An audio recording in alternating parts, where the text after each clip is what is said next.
زه په دې کې د ډي پی او صاحب هم شکریه ادا کوم او خاص کر د سټي ډي اس پي صاحب چې دی بشیر خان صاحب. بسم الله الرحمن الرحیم. په مورها 19/3/2018 باندې د ماسپښین شل منټه د پاسه 3 بجې مدثر شاه ولد حسین شاه سکنا عمر خیل 400 د ریپورټ کو چې یاره زه د فوجي ټریډرز مالک ما او مونږه حسب معمول 15-20 لک روپۍ بینک ته وړو جمع کوو. په دغه ورځ دوی سره د 2 ورځو پیسې وي 46,30,000 روپۍ. دا دوی په خپل ګاډي کې وړي دوی باندې په 2 موټر سایکلو باندې څلور ملزمان راغل او هغه پیسې دوی نه په زوره باندې واغستې. دا کیس د پولیس لپاره یو چیلنج و. په دې کې مختلفو وختونو کې ټیمونه جوړ شو. په دې کې اوس زمونږ ډي پی او صاحب جناب عرفان الله صاحب د ایس پی صاحب انویسټیګیشن نذیر خان په نگرانی کې په ما په ایس ایچ او صاحب په سی ای او صاحب او په سلیم خان باندې جهانگیر خان باندې مشتمل یو ټیم جوړ کو. په دې کې مونږه مختلفو زاویو باندې تفتیش وکړو. په دې کې مونږه یو ملزم بخمنیر گرفتار کو او هغه د دوران کسټډي هغه چې کوم دی د خپل جرم اعتراف هم کړی دی. هغه سره چې په دې وقوعه کې د هغه کم نور مرګري شامل دي د هغې اوم هم راته شناخت کړی دی او د هغې د ګرفتارۍ دپاره ټیمونه جوړ شوي دي. انشاءالله ډېر زر به هغه هم ګرفتار شي. په دې کې مونږه دته چې کومه حصه میله وه په هغې کې دنه مونږه 2 لک روپۍ ریکور کړي دي او انشاءالله دا نورې به هم ریکور کېږي. دې کې چې کوم نور ملزمان دي 3 چې کوم پاتې انشاءالله هغه به هم ډېر زر تر زه د قانون په گرفت کې وي. بسم الله الرحمن الرحیم. دا 19/3 باندې زما د زوی نه او د وراره نه 46,30,000 روپۍ په د غني خان روډ باندې اخیستې شوې وې. هغې سره تبرونه و او تماچه هم ورسره وه. 4 کسانو دی ته تقریبا 3 بجې دا وقوعه شوې وه. دی ته یې اخیستې وې. په هغې کې هغه ساعت پولیس ښه منډې تړي ووالې خو چونکې هغوی سره موټر سایکل مونږ هم ورپسې منډې تړي ووالې خو هغه سړي ونه شو. بیا چونکې مونږ سره کسان هم ښه ډېر کار کوي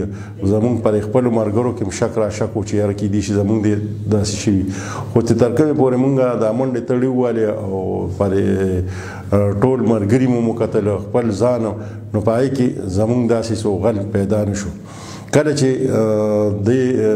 دا زمونږ نوی ډي اس پي صاحب راغلی دی مونږ ورسره کېناستو او د حقیقت خبره ټوله کېښوه او هغوی په یو طریقه باندې هغوی په هره زاویه باندې وګرځېدل. نو دې کې 4 کسان پیدا شو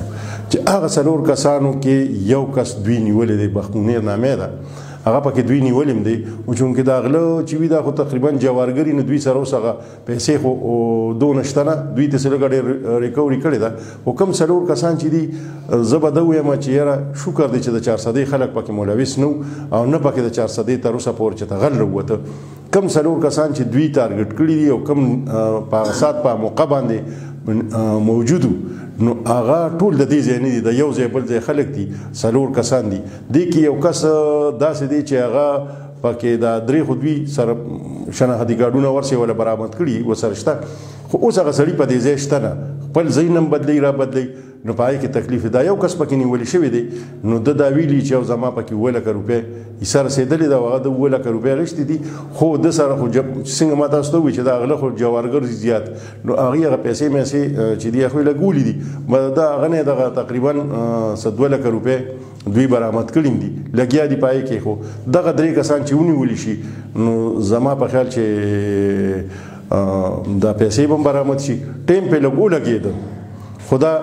شکر دی چې غلط سړی پکې گیر نه شو لکه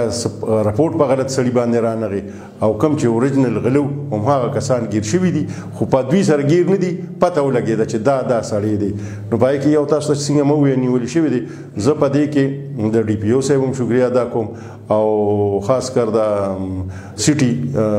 ډي اس پي صاحب چې دی بشیر خان صاحب د هغه ولې چې هغه پکې خدای پاک دې دومره پوهه هر چا پولیس افسر له ورکړي لکه څومره چې د هغه پوهه ده او هغه دې کې چا پسې منډه نه ده والي چې یاره هغه پسې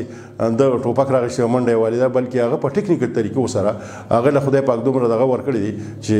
پوهه ورکړې ده چې هغه په ټکنیکل طریقو سره دا 4 وړه کسان چې دي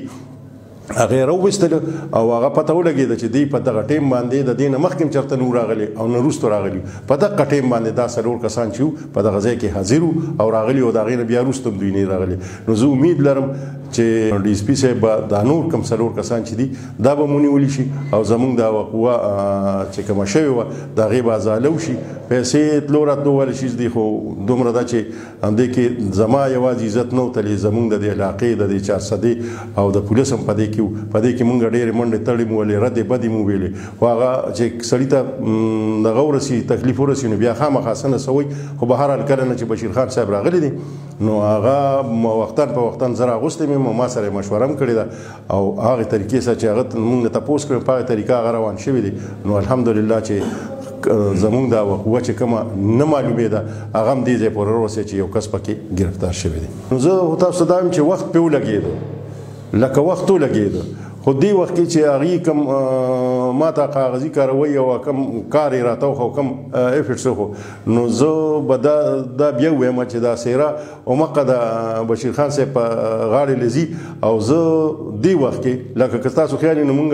چونکې زما د بازار سره تعلق دی د بازار مشریم کوم نو مونږ د دوی په وجه باندې هغه کوم سټرایکونه چې وو هغه مونږ ختم کړل نو د دې مطلب دا چې مونږ د دې نه مطمئن یو چې دوی کار کوي چې کله کار نه کولې نو بیا مونږ خپله جړه فریاد چې کوو نو دا تقریبا د 2 میاشتې وشي چې مونږ کله نه بشیر خان صاحب چارج اخیستی او دا کار ته کار ویلی دی نو مونږ د هغې نه پس بیا نه احتجاج کړی دی او نه داسې څه غلطه دغه بلکې هغه مونږ په 2 ورځې پس چې څه هغه کاروی کوي نو هغه مونږ ته وایي